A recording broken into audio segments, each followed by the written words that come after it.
This video includes graphic footage of commercial gill netters harvesting salmon during a selective fishing season instituted and overseen by the Washington Department of Fish and Wildlife in 2012 on the lower Chehalis River.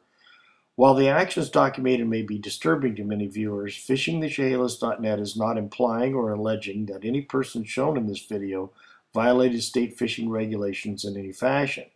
Fish and Wildlife Enforcement officers are housed in Region 6 headquarters approximately 15 minutes from where the gill nets were located. In addition, WDFW had an observer on board one of the boats for the entire day this footage was taken. Therefore, until notified to the contrary by the department, fishingthechehalis.net believes the fishing practices you are about to witness were fully approved and accepted by Washington Department of Fish and Wildlife staff and the Washington Fish and Wildlife Commission. Those that have previously viewed the video Selective Fishing Techniques at fishingthechehalis.net were shown how the practices and policies of selective fishing or catch and release are taught by Fish and Wildlife staff in certification classes required for participating gill netters. Those same principles and policies are listed on the Fish and Wildlife website under Commercial Selective Fishing. Fish and Wildlife's website defines selective fishing as, quote, the ability of a fishing operation to avoid non-target species or stocks, and when encountered, to release those animals alive and unharmed. To limit the time a fish remains caught and weakened by struggling in a net, Fish and Wildlife recommends that the soak time, or the point in time a net is put in the water until the time the net is taken out of the water, be limited to approximately 20 minutes for each set of the net. Proper handling of the fish to be released is described with: place the fish in a recovery box as quickly as possible, grasp the fish by the caudal fin, and gently move it back and forward in a motion in the recovery box. Continue for a minute or so, then place the fish's mouth directly under the water being pumped into the box. Keep it there until the fish revives. Don't get it up. Non-respiring fish may take up to an hour to revive from being caught in a net. As for the proper way to release a revived fish back into the water, the website states upon release of salmon back to the river, if your recovery box is not equipped with a sluice gate, use two hands to carefully release it overboard. Aim the fish in a direction away from the net to minimize the likelihood that the fish will be recaptured.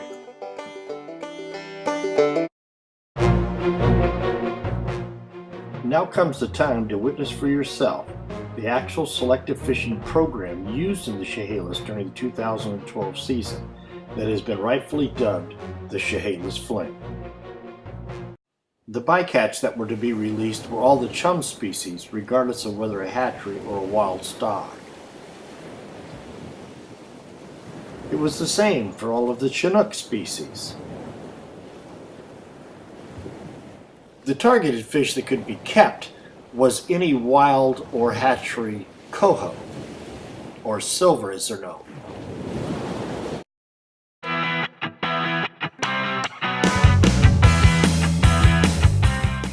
We ask that you remember all the practices and policies that Fish and Wildlife proclaims in its training courses given to the participating gill netters and in the presentation to the public on its website. Then watch what you see that comes next and see if you can find a single one of them used during the 2012 selective fishing season in the Chehalis.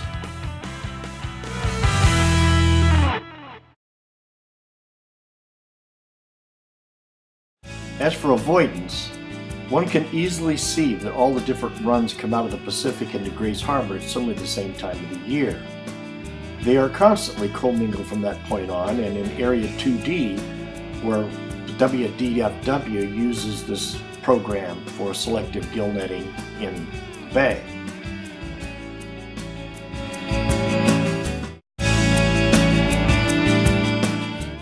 In what looks like a head 'em off at the pass strategy, Fish and Wildlife sets a season for non-treaty commercial or EMT gill nets in Area 2A, which is the first 4.5 miles of the lower Chehalis River.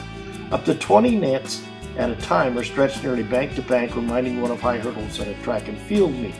All the species and different stocks of salmon are tightly commingled as they journey up the narrow channel. As for the unfortunate bystock salmon caught in a net, it's unlikely it will be able to avoid being recaptured yet a second or even a third or fourth time. Local citizens have questioned the impacts of the commercial gillnet season in the Chehalis for decades. On October 19, 2012, FishingTheChehalis.net ventured out onto the river to film the fisheries in action. As you will see, the fisheries we witnessed that day seems totally contrary to the standards and practices Fish and Wildlife uses in its certification classes and its presentation provided the public on its own website. 28th Street, and so we counted 13 drift nets between the Port of Grays Harbor terminal and the corner by the asphalt plant.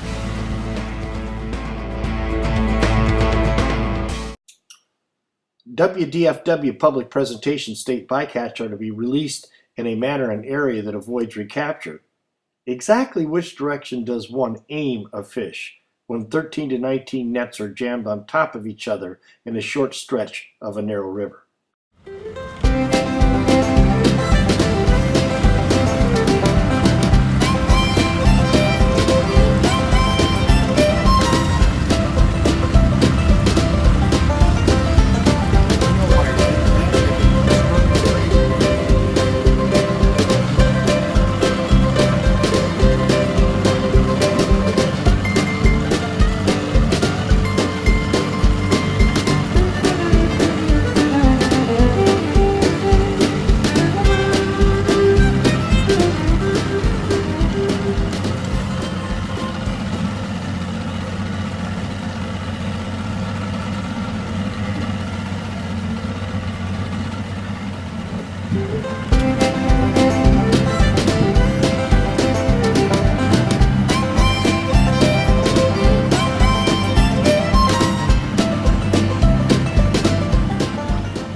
Remember those revival boxes where the salmon is supposed to be treated for up to an hour before released? Didn't sing a single fish go into one of those the entire day.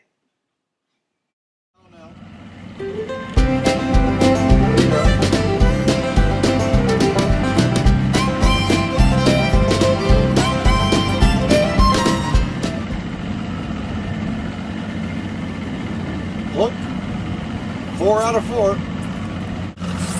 Okay, we're all done with this set. 12 went overboard, 9 were capped. Now you gotta realize that same fish is swimming right back upstream into another net.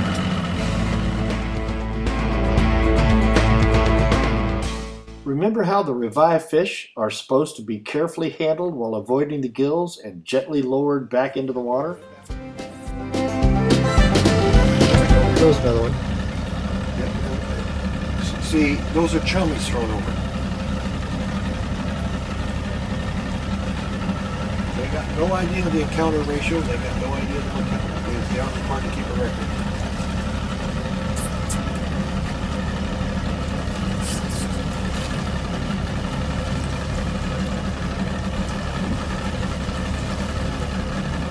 That's one we kept. See, look at here. Look at the guy putting out in front of us, Ken. Look, here. I'm watching the fish come in. Okay. You can see where his buoy is. Bunches of them. Look at the dog. This guy's got like, he's got a bunch. Yeah. The middle of the net will have the most fish. Oh, there goes another one. Went overboard. Did you see the red color on it? That's called a choke.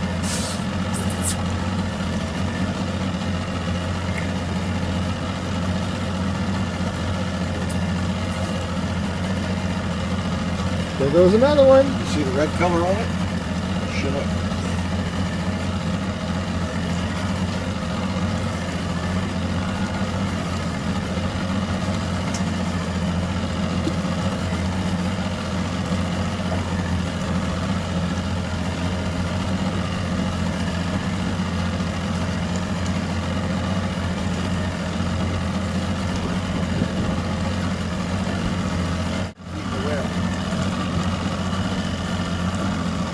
And he just threw it over. There he threw it overboard.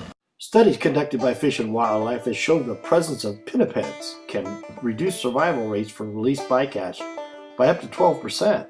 The lower Chehalis is home to an impressively large population of harbor seals. The seagulls are after the fish. Well, there he was. For those that are curious whether Fish and Wildlife was truly aware that these fish were going to be killed and thrown overboard, the simple answer is yes.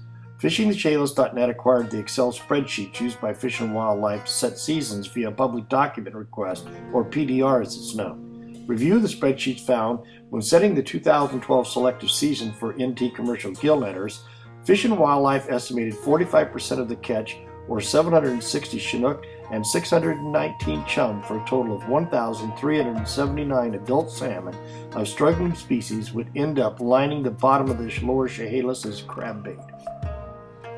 The potential motivation to use the ChehalisFling is revealed with a review of the data under the orange bars where the proposed season is displayed on the chart. By inserting a 45% mortality rate against the projected bycatch, the model assumes 55 out of 100 will survive capture and swim upstream to spawn. These 55 suspect fish are then counted towards the escapement goal reserved for the propagation of the species or stock. Since the escapement goals appears to be met, the model allows this department to extend the time the nets are in the river. The creation of assumed paper fishes within the model seems to allow the department to keep nets in the river additional days and maximize the harvest of the more abundant coho. However, the impact on the struggling chums and Chinook stocks appears to be accepted by the Washington Department of Fish and Wildlife as if it was the conservation's equivalent to collateral damage.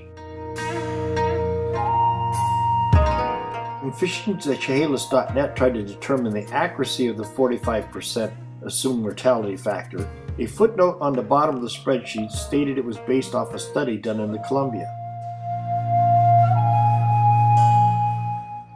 However, a study completed in 2007 by Fish and Wildlife in Willapa sought to figure out if studies in the Columbia in the spring were applicable to a warm water estuary like the Chehalis. The answer was clear that it wasn't.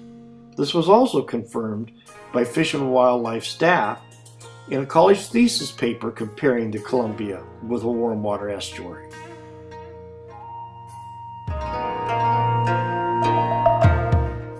Where did the 45% mortality rate actually come from? An email string amongst Washington Department of Fish and Wildlife staff seemingly shows the department is apparently uncertain as to where it comes from or the methodology was used.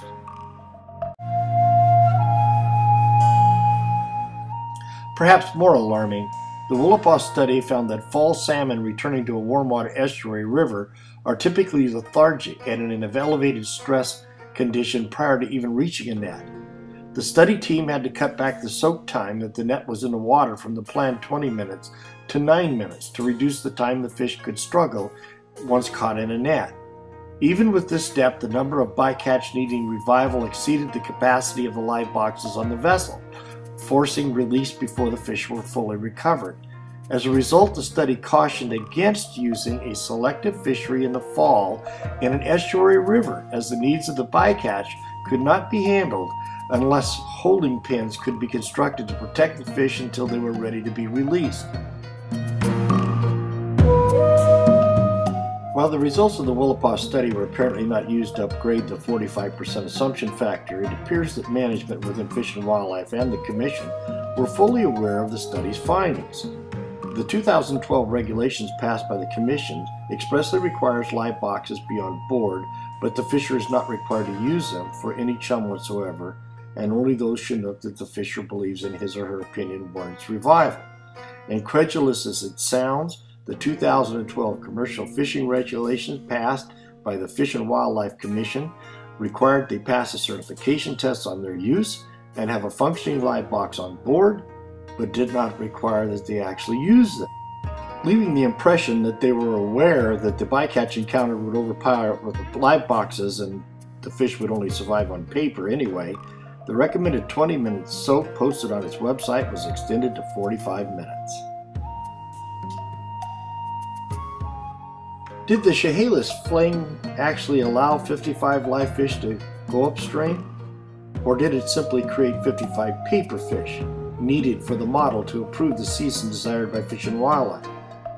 Live boxes were apparently seldom ever if used at all, and the bycatch was often pitched overboard by the gills within a short distance of numerous other nets in an area well patrolled by harbor seals.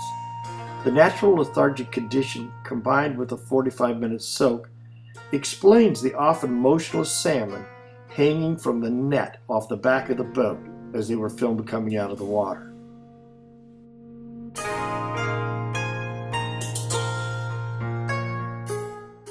How many fish hit the bottom?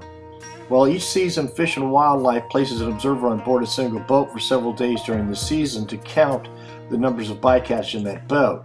Then, using a complicated formula, it develops an estimate of the encounters for the entire fleet. The encounters are then multiplied by the 45% factor to estimate the mortality.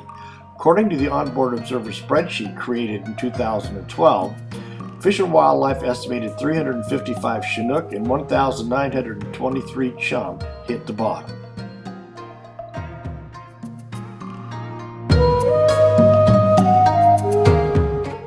No one knows how many died for sure, but local volunteers and broodstocking programs who spent decades reviving captured salmon said they would not be surprised if 65% of the chum and 75% of the Chinook hit the deck. If one changes the assumed mortality rate accordingly in the model used by Fish and Wildlife, the impact of the nets would show 592 dead Chinook and 2,778 dead chum lined the bottom of the Chehalis. It would appear that the model needed the mysterious 45% figure to approve the 2012 season. Local sports fishers and conservationists also report having repeatedly asked Fish and Wildlife to simply tag the bycatch so one could tell how many do get back up to the river to a hatchery or spawning ground. An easy and relatively simple task, all requests have been refused, and the 45% factor has remained in place year after year after year. The next video in the Creative Counting series is dedicated to Fish and Wildlife's practice of combining multiple wild and hatchery stocks found in different rivers coming from different watersheds into a single fictitious fish known to the department as the Chehalis chum.